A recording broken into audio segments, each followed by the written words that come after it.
नमस्कार मित्रमैत्रिणींनो, डॉक्टर संग्राम पाटील इंग्लंडवरून बोलतो. मित्रांनो, एक बातमी वाचली. आमच्या एका वकील मित्राने फॉरवर्ड केली आणि चिंता व्यक्त केली की वैद्यकीय क्षेत्रामध्ये केवढा मोठा फ्रॉड आहे. आणि मला थोडं या मित्राला चिडवावंसं वाटलं की अरे बाबा, आमचंच नाही, तुमच्या पण फील्डमध्ये तेवढाच फ्रॉड आहे. तर हा जोकचा मुद्दा झाला, परंतु बातमी खूप सिरियस आहे. एका हॉस्पिटलमध्ये एका इन्फर्टिलिटीच्या ट्रीटमेंट घेणाऱ्या कपलला मूल झालं आणि या मुलाची DNA टेस्ट केली तेव्हा त्यांच्या असं लक्षात आलं की तो DNA आईवडिलांच्या DNAशी मॅच होत नाही. म्हणजे याचा अर्थ त्या इन्फर्टिलिटी सेंटरने त्या लेडीला तिच्या गर्भपिशवीमध्ये दुसराच कुठल्या तरी कपलचा एम्ब्रिओ जो त्यांनी स्टोअर करून ठेवलेला असणार आहे, तो एम्ब्रिओ इम्प्लांट केला आणि त्याचं बाळ जन्माला आलं. आणि हे त्यांनी त्या लेडीला आणि त्या लेडीच्या नवऱ्याला सांगितलं नाही की दुसऱ्यांचा एम्ब्रिओ इम्प्लांट करतो आहे असं. म्हणजे त्यांनी अनएथिकल प्रॅक्टिस केली, इल्लिगल प्रॅक्टिस केली, शॉर्टकट मारला. जे एम्ब्रिओ फर्टिलाइज होऊन रेडी आहेत ते टाकून दिले आणि मोकळे झाले पैसे चार्ज करून. या गुन्ह्यासाठी त्यांचं लायसन्स तर गेलंच पाहिजे, हॉस्पिटलचं डॉक्टरचं लायसन्स गेलं पाहिजे आणि त्यांना जेलमध्ये टाकलं पाहिजे आणि कायम आजीवन बंदी घातली पाहिजे मेडिकल प्रॅक्टिस करण्यापासून. आणि फसगत केली, जीवाशी खेळले, आयुष्याशी खेळले लोकांचे म्हणून, आणि फ्रॉड केला, खूप मोठा फ्रॉड. कारण हे खूप मोठं रॅकेट दिसतं आहे की हे काही स्पर्म डोनर्स, ओहम डोनर्सकडनं स्पर्म आणि ओहम जमा करतात, ते फर्टिलाइज करून ठेवतात आणि ह्या आलेल्या कपलला डायरेक्ट इम्प्लांट करून देतात. म्हणजे किंवा काही लोकांकडनं जे स्पर्म आणि ओहम ते पेशंट्सकडनं जमा करतात त्याचा ते दुरुपयोग करतात अशा पद्धतीने. आणि मग याचा स्पर्म ओहम त्याला, तिचा ओहम याला, किंवा डायरेक्ट एम्ब्रिओ जो फर्टिलाइज एम्ब्रिओ आहे तो रेडीमेड देतात. तर ही खूप मोठी, प्रचंड मोठा फ्रॉड आहे हा. म्हणजे हा असा फ्रॉड भारतातले डॉक्टर करतात, ही केवढी लज्जास्पद गोष्ट आहे आपल्याला. पण दुर्दैवाने अशा प्रकारची बेईमानी, अशा प्रकारची ही जी बदमाशी आहे ही प्रत्येक क्षेत्रामध्ये आपल्याकडे दिसून येते. राजकीय क्षेत्र बघा, आता इथे बंगालमध्ये 5-5, 10-10 कोटी रुपये खासदारांच्या घरी दिले जात आहेत आणि मग ते पक्षातून फुटत आहेत आणि ते दुसऱ्या पक्षात जात आहेत. म्हणजे ही बेईमानी सगळीकडे आहे. बांधकाम घ्या, इंजिनिअरिंग घ्या, मेडिकल घ्या, फार्मसी घ्या, एज्युकेशन घ्या, सगळीकडे हे सगळं दिसून येत आहे. तर ही नैतिक अधःपतन जे समाजाचं जे झालेलं आहे हे याला जबाबदार आहे. आणि म्हणजेच बेसिकली आपण जबाबदार आहोत, नागरिक म्हणून, लोक म्हणून. आता आमच्या एका इथल्या UK-मधल्या मित्राशी मी याच्यावर बोलत होतो. तो मित्र जे सांगत होता ते पण खूप शॉकिंग होतं. तो म्हणला की तो जेव्हा भारतात काम करत होता फिजिओथेरपिस्ट म्हणून, तेव्हा मेलेल्या पेशंटला व्हेंटिलेटरवर ठेवलं जायचं 2 दिवस, 3 दिवस. कारण ते श्रीमंत घरातले असायचे, ते पैसे द्यायचे आणि त्या पेशंटला फक्त फिजिओथेरपिस्ट म्हणून जा, व्हिजिट कर आणि तुझा टिक करून ये, चार्ज लावून ये. त्याने फिजिओथेरपी करायची नाही कारण पेशंट मेलेलाच आहे. मॉनिटर मात्र सुरू असायचा, कारण ते काहीतरी त्या मॉनिटरमध्ये एक डेमॉन्स्ट्रेशनचे मोड्स असतात, ते असतील, किंवा दुसऱ्या कुठल्या तरी पेशंटचं तिथे रेकॉर्डिंग सुरू असेल. पेशंटला मॉनिटर कनेक्टेड नसायचा, परंतु ते स्क्रीनवर दिसायचं. असे प्रकार देखील प्रत्यक्ष अनुभवलेले लोक आहेत. मी देखील ऐकलं आहे. आपल्याकडे मागे गब्बर नावाचा चित्रपट आला होता, त्याच्यामध्ये अशा प्रकारचं उदाहरण त्यांनी दाखवलं होतं आणि ॲक्च्युअल मेडिकल प्रॅक्टिसमध्ये होतं. अजून एक त्याने किस्सा सांगितला. लखनौमध्ये ह्युमनला देण्यासाठी जे ब्लड आहे त्याच्यासाठी बकरीचं, इतर ॲनिमल्सचं ब्लड पिशव्यांमध्ये भरून त्याच्यावर थोडं केमिकल प्रोसेसेस करून डायरेक्ट दिलं जातं. अशा प्रकारचा किस्सा सांगितला. आता कोटावरून एक बातमी आलेली आहे. कोटामध्ये 5 प्रेग्नंट महिलांना डिलिव्हरीच्या वेळी रक्तस्राव थांबवण्यासाठी जे औषध दिलं जातं ते इंजेक्शन ऑक्सिटोसिनचं, ॲक्च्युली त्या ॲम्प्युल्समध्ये पाणी भरलेलं होतं आणि 5 बायका त्यात मेल्या. ही अत्यंत लज्जास्पद गोष्ट आहे आपल्यासाठी. कुठे डिग्री नसलेले लोक पोझिशन घेऊन बसलेले आहेत, डॉक्टरची पोझिशन, डिग्री नसलेले कार्डिओलॉजिस्ट, डिग्री नसलेले अल्ट्रासोनोग्राफिस्ट. आता US-वरनं न्यूज आली आहे की अनेक फेक डिग्री असलेल्या लोकांना H-1B व्हिजाचं प्रोसेसिंग भारतीयांनी केलेलं आहे. याच्याने देशाची आबरू जाते आणि मानवाचा जीव जातो याच्यामध्ये. अनेक असे डिग्री नसलेले लोक किंवा डिग्री पूर्ण न केलेले लोक किंवा त्यांच्या स्वतःच्या पॅथीमधले औषधोपचार न करता दुसऱ्या पॅथीतले आपल्याला ज्यातलं ट्रेनिंग नाही आहे अशा प्रकारचे औषधोपचार करतात, ऑपरेशन करतात, गर्भपात करतात, सोनोग्राफी करतात आणि रुग्णांच्या जीवाशी दिवसाढवळ्या हे सगळे खेळतात आणि हे सर्रास सुरू आहे भारतामध्ये. आता पुढचा जो मुद्दा आहे तो म्हणजे इन्फर्टिलिटी क्लिनिक्समधल्या माझ्या काही ओळखीतले डॉक्टर आहेत की ते बुवाबाजीसारखे गेम्स करतात. म्हणजे एखादी महिलेचा प्रेग्नन्सी होत नसेल तर ते तिचा हे करतात, तिच्याशी सेक्स करतात. त्याच्यासाठी प्रसंगी तिला सिडेशन देतात, ॲनेस्थेशिया देतात आणि मग सेक्स करतात. अशा केसेस देखील आहेत. म्हणजे एखादा बुवा-बाबा जे करतात की एखाद्या महिलेला मूलबाळ होत नाही, मग ते त्या बुवा-बाबाच्या आश्रमाला पाठवले जाते आणि मग ते तिथे तिच्याशी सेक्स करतात आणि मग तिला मूलबाळ होतं. अशा प्रकारचं काम देखील डॉक्टर करतायत.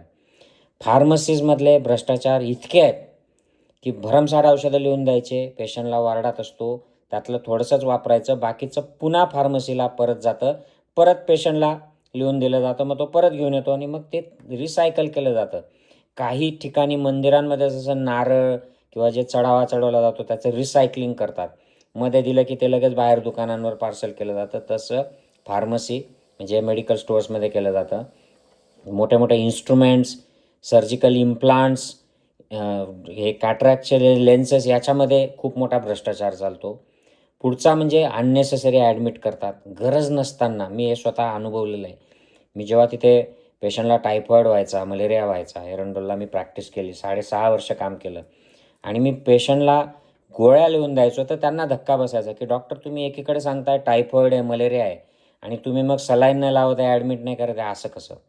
आणि मी त्यांना सांगायचो की याच्यासाठी गरज नाही आहे, तुम्हाला मळमळ नाही, उलटा नाही, तुम्हाला कशासाठी ॲडमिट करू, कशासाठी सलाईन देऊ? त्यांना आश्चर्य वाटायचं. अननेसेसरी सलाईन लावणे, अननेसेसरी इंजेक्शन्स देणे, अननेसेसरी ऑपरेशन करणे, अपेंडिक्स काढून टाकतात, गर्भपिशवी काढून टाकतात. अशा प्रकारचे असंख्य प्रकार दिवसाढवळ्या लोक करतात. सिझर, अननेसेसरी सिझेरियन सेक्शनने डिलिव्हरी करणे. अजून एक आमच्या मित्राने प्रकार सांगितला की महिलेला सांगायचं की तुझं बाळ धोक्यात आहे, आम्हाला लवकर डिलिव्हरी करावी लागेल. मग तिची महिना 2 महिना आधीच डिलिव्हरी करतात आणि बाळ मग ते निओनेटल ICUमध्ये ॲडमिट करतात आणि त्यातून पैसा कमावतात. म्हणजे केवढी अनिती आहे. म्हणजे त्या आईला रिस्कमध्ये टाकतायत आणि तिच्या बाळाला केवढं मोठ्या रिस्कमध्ये टाकतायत. का तर पैसे कमवायचे आहेत म्हणून. याचे लाँग टर्म अत्यंत बॅड इफेक्ट्स त्या बाळाच्या हृदयावर, लंग्सवर, ब्रेनवर होतात आणि हे पैसा कमवायसाठी काही डॉक्टर लोक करतात आणि त्याने उदाहरणं स्पष्ट सांगितले की असं केलेलं आहे म्हणून त्याच्या माहितीमध्ये लोकांनी. बाळाचं लिंग अजूनही तपासून दिलं जातं. आमच्याकडे खानदेशामध्ये हे प्रकार चालू आहेत. खानदेशातून गुजरातमध्ये लोक जात आहेत. मी एरंडोलला असताना 2009 या गोष्टीवर भांडत होतो. मी त्यावेळी 2009ला गुजरातचे त्यावेळचे CM मोदी त्यांना लिहिलं होतं. मला काहीच उत्तर, त्यांच्या आरोग्य खात्याचं मला पत्र आलं होतं की आम्हाला पुरावे पाठवा. आता मी कुठून पुरावे पाठवू? मी त्यांना कळवलं की असं चाललं आहे, तुम्ही शोधा. मी तेव्हा प्रतिभाताईंना राष्ट्रपती असताना पत्र लिहिलं होतं की ताई मुली वाचवा, तुमच्या जळगाव जिल्ह्यामध्ये मुली मारल्या जात आहेत, तुमच्या समाजाच्या मुली मारल्या जात आहेत. तेव्हा मला प्रसिद्धी पिपासू आहे म्हणून लोकांनी चिडवलं होतं त्यावेळेला. पण अजूनही हे प्रकार चालू आहेत. अननेसेसरी एक्स-रे, अननेसेसरी टेस्ट करतात, रेफर करतात, पुन्हा पुन्हा गरज नसताना त्यांना बोलवतात डॉक्टर व्हिजिट करायला. अनेक डॉक्टर फेक डिग्री, आता हे फेक डिग्रीचं फ्रॉम टॉप टू बॉटम इंडियामध्ये हा आजार आहे. फेक डिग्र्या घेऊन बसलेले आहेत. ट्रेनिंग त्याचं होमिओपॅथीचं असतं, तो प्रॅक्टिस ॲलोपॅथीची करतो. आयुर्वेदाचं ट्रेनिंग येतो, ॲलोपॅथीची प्रॅक्टिस करतो. युनानीचं ट्रेनिंग, आता युनानीचा आणि ॲलोपॅथीचा काहीच संबंध नाही, तो प्रॅक्टिस ॲलोपॅथीची करतो. त्याला कसं कळणार की मेडिसिनचे लाँग टर्म इफेक्ट काय आहेत? म्हणून कोविडमध्ये प्रत्येकाला जे स्टिरॉईड चोपले याच्यामुळे म्युकॉरमायकोसिस झाला आणि बरेचसे पेशंट अननेसेसरी औषधं उपचार केल्यामुळे कोविडच्या काळामध्ये मेलेले आहेत. मी वेळोवेळी सांगितलेलं आहे. होमिओपॅथी, बऱ्याचशा आयुर्वेद नावाने दिलेले जे औषधं एक्सक्यूज मी, पुड्या भुकट्या याच्यामध्ये ॲलोपॅथीच्या औषधांच्या गोळ्यांच्या पावडर असतात, स्टिरॉईड दिले जातात आणि त्याच्याने पेशंट मरतात. लिव्हर टॉक्सिसिटी होते, किडनी इंजुरी होते. अनेक होमिओपॅथीच्या औषधांनी लिव्हर टॉक्सिसिटी होते आणि त्याच्याने लोक मरतात. कोविड काळात देखील मेलेले आहेत.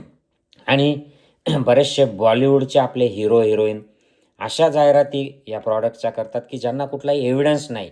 मानेला लावायचा पट्टा, कमरेला लावायचा पट्टा, वेट रिडक्शन, हे ते अशा अनेक जाहिराती करतात की ज्याला कुठलाही एव्हिडन्स नाही. ही बोगसगिरी चाललेली आहे.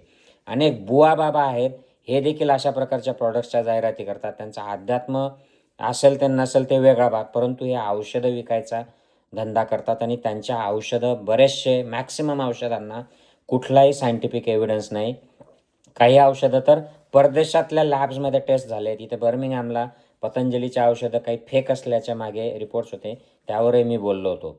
आणि अशा फार्मास्युटिकल आणि डॉक्टर यांचं तर इतकं नेक्सस आहे की डॉक्टरला ते अत्यंत स्वस्तात त्यांच्या फार्मसीला ते औषधं देतात आणि मग डॉक्टर तिथून ते रुग्णांना विकतात. इन्शुरन्सचं स्कॅन्डल खूप मोठं आहे भारतामध्ये.